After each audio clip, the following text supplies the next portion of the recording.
en tant que docteur. Donc, je vais commencer d'abord par faire la présentation.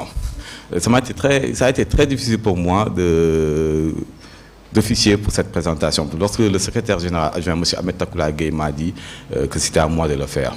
Pas parce que je n'avais pas grand-chose à dire, mais j'avais beaucoup de choses à dire. Donc, pour commencer, je ne savais pas par où commencer. Et ça a été un peu compliqué. J'ai dû faire un discours qui est là, mais je me suis dit que lire un discours était rentré dans trop de sonalité, alors qu'on a l'habitude souvent, Guy, mes témoins, de faire du freestyle. Donc, bon, je vais faire aujourd'hui du freestyle un peu contrôlé pour ne pas trop déraper.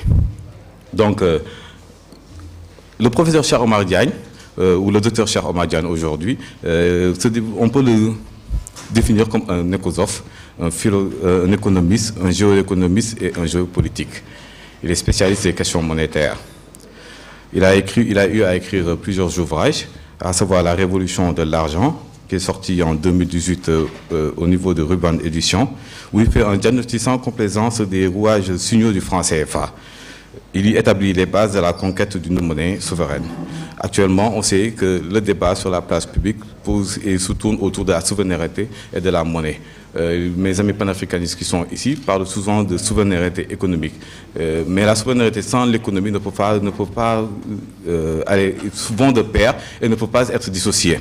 Par la suite, il a eu à écrire un livre du nom de République privée du Sénégal au niveau des éditions Surus, paru en 2019. Dans ce livre-là, il rétablit notre histoire politique. Il met à nu tous les goulots d'étranglement qui tiennent le pays et qui nous empêchent d'émerger. On se rappelle que là, à la sortie du livre-là, il y avait eu un tollé. Il avait même été présenté par certains députés au niveau de l'Assemblée nationale, comme quoi il était en train de critiquer les bases établies de l'État du Sénégal et tout ça. Par la suite, on a vu tout ce qui s'est passé, on y reviendra plus tard. Dans sa dimension, il faut savoir que le professeur a une dimension intellectuelle, une dimension politique et une dimension soufie. C'est de là d'où vient le nom, le nom Cheikh. Cheikh Omar Diagne, ce qui montre qu'il est un soufi. Dans sa dimension soufie, il a eu à écrire un livre dont le nom est Confidence soufie, qui a été publié à Edith Livre en 2018. C'est un condensé de révélations inouïes. Pour ceux qui s'intéressent au soufisme et à l'ésotérisme, je vous invite à aller acheter ce livre-là. Ils pourront comprendre beaucoup de choses et avoir des discussions sur ce plan-là avec le professeur. Les clés de la félicité, qui est une introduction au développement personnel, a été écrit en 2020 et il est paru aux éditions Saint-Honoré. Là-bas, il y fait un diagnostic et il établit déjà les bases de ce qu'on appelle le coaching. Parce qu'on voit souvent des personnes qui s'érigent en coach, mais qui ne maîtrisent pas grand-chose et qui, souvent, mènent les gens dans des carcans problématiques au lieu de trouver des solutions. Ensuite vient Herméneutique du rêve, qui est paru en 2018 aux éditions Lettres de Renaissance. Il inaugure une méthode scientifique et critique permettant de percer le mystère du rêve ainsi que la complexité de son interprétation. Dans ce livre-là, il explique les mécanismes de comment survient le rêve et comment faut-il interpréter les rêves. Parce que les rêves, ils sont souvent assujettis ici au Sénégal à une interprétation qui ne se base pas souvent sur la connaissance, mais plutôt sur des préjugés ou autre chose. Sur le plan géopolitique, il a eu à écrire un livre qui s'appelle Data War. C'était un livre qui était un peu en avance par rapport à ce que les gens commençaient à vivre. Il parlait de la guerre des données. On sait aujourd'hui que la guerre des données est l'autre forme de guerre qui se passe en dehors de la guerre économique. Parce qu'il faut rappeler qu'il y a la guerre physique, c'est-à-dire où on utilise des armes, mais il y a aussi une guerre économique. On voit par exemple aujourd'hui que les États-Unis sont en train de mener une guerre économique avec toutes les personnes qui sont réfractaires ou qui ne veulent pas entrer dans les conditions dictées par le président de la République à travers des sanctions économiques et tout ça. Mais aussi il y a la guerre des données, parce que les données, ce sont des informations que les États sérieux se partagent ou essaient de récupérer pour pouvoir mettre en place leur politique. À travers les données, il y a beaucoup de choses qu'on peut faire derrière. Donc il a eu à écrire un livre qui est paru aux éditions Lettres de Renaissance en 2018. Non, plutôt Amuse en 2021. Donc aujourd'hui, on est là pour son dernier ouvrage nommé Penser la monnaie au service du panafricanisme.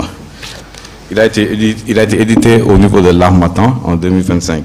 Comme le disait son préfacier, le président Bassirou Diomaye Faye, cet ouvrage est la résultante des marathons de discussion entre les murs de la geôle pour dire qu'au Cap-Monial et nulle part ailleurs, à force d'être en accointance, on est obligé de peaufiner des stratégies pour un Sénégal de justice, de paix et de prospérité. Dans cet ouvrage qui cristallise toutes les attentions d'aujourd'hui, l'auteur aborde le mix monétaire indispensable aux États de l'Afrique subsaharienne dans un paradigme de pluralité afin de dynamiser les économies, de libérer tous les potentiels et d'intensifier les échanges niés ou insuffisamment pris en charge pour des monnaies uniques ou communes fermées, qui ont permis d'avoir une grande production intellectuelle à travers. Il mène aussi une activité politique. Tout le monde connaît le professeur en tant qu'activiste. Au début de son activité, en 2015, il fait partie des membres fondateurs de son parti, le Rassemblement pour la vérité Andotideg. Et je rappelle souvent que l'un des invités, ou l'invité principal, était le premier ministre Ousmane Sonko, qui à cette époque, on voyait déjà qu'on avait les mêmes idées, membres fondateurs de André des mœurs.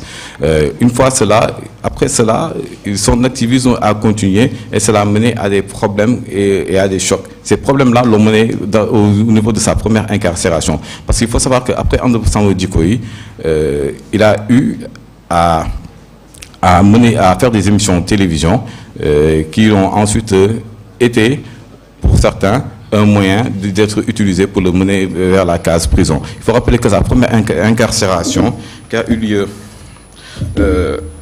en avril 2022, est due au fait que derrière, il voulait être député. Donc on voit qu'il y a une évolution de la création du parti à son militantisme activiste, à maintenant à vouloir occuper de nouvelles places politiques. Donc dès qu'il a fait ou qu'il a émis son souhait d'être député, de vouloir être député, automatiquement, on a vu derrière qu'il y a eu un emprisonnement. D'ailleurs, c'est, comme vous le disait son avocat, M. Kouré Chiba, c'est l'un des seuls cas au Sénégal où on a vu quelqu'un qui devait aller en flagrant délit se retrouver en instruction judiciaire. Il a fait 3 mois de prison. Après les élections législatives, il est ressorti, il n'a pas pu être député. Pour beaucoup, la case prison est la case qui signe la fin de l'activité. On voit souvent des gens que lorsqu'on met en prison, lorsqu'ils ressortent, ils décident de mettre fin à leurs activités. Mais ce n'est pas le cas du professeur. Il a été encore beaucoup plus déterminé. Il a continué à mener ses activités, à faire ses émissions, et il a commencé petit à petit à dire qu'il devait retourner et avoir une base politique. C'est là où on a relancé le Rassemblement pour la vérité en 2022. Mais avant cela, il y a d'abord eu un autre emprisonnement, car dans sa mission, son mantre de panafricaniste, il voulait faire le tour des États qui nous entouraient, à savoir aller au Mali pour rencontrer le président Assimi Goïta et faire un tour dans la sous-région. Bizarrement, on l'a encore appelé, suite à des déclarations concernant la mort de feu Imam Alioune Badara Ndao, pour encore l'envoyer en prison pendant 4 mois. À la sortie de cela, nous avons relancé le Rassemblement pour la vérité afin de mener des activités politiques, et il a émis son souhait de vouloir de se présenter aux élections présidentielles. Bizarrement encore, on l'a encore réattrapé pour le remettre encore en prison, où il a fait encore cette fois-ci 11 mois. C'est dans ces 11 mois-là qu'il a eu à rencontrer le président Bassirou Diomaye Diakhar Faye au niveau des geôles du Cap-Monial, où ils ont appris à se connaître et sont devenus de bons amis. C'est dans cette prison-là qu'ils ont eu à réfléchir sur beaucoup de questions économiques, sur les questions qui posent problème au niveau du Sénégal, sur les problèmes économiques, qu'est-ce qui empêche le Sénégal de se développer. Parce qu'en prison, il faut savoir qu'on a beaucoup de temps. On ne fait rien du tout, on est entre 4 murs et on a beaucoup de temps. Donc ils ont eu à réfléchir et à développer beaucoup de théories économiques sur les problèmes du Sénégal, et ont eu à étudier le Sénégal de son indépendance jusqu'à nos jours. Par la suite, à sa sortie, il a accompagné le président Bassirou Diomaye Faye en rejoignant sa coalition Diomaye 2024, a battu campagne pour lui et a participé à son élection.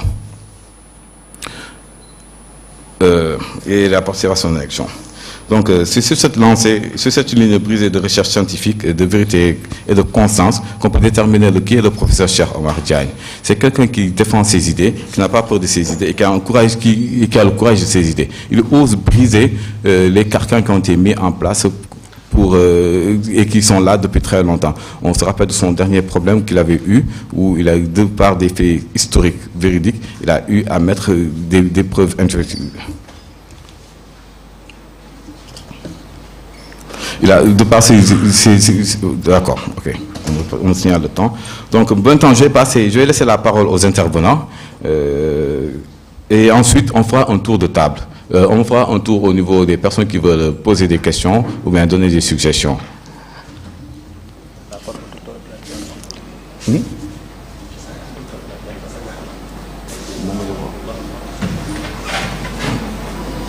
D'accord.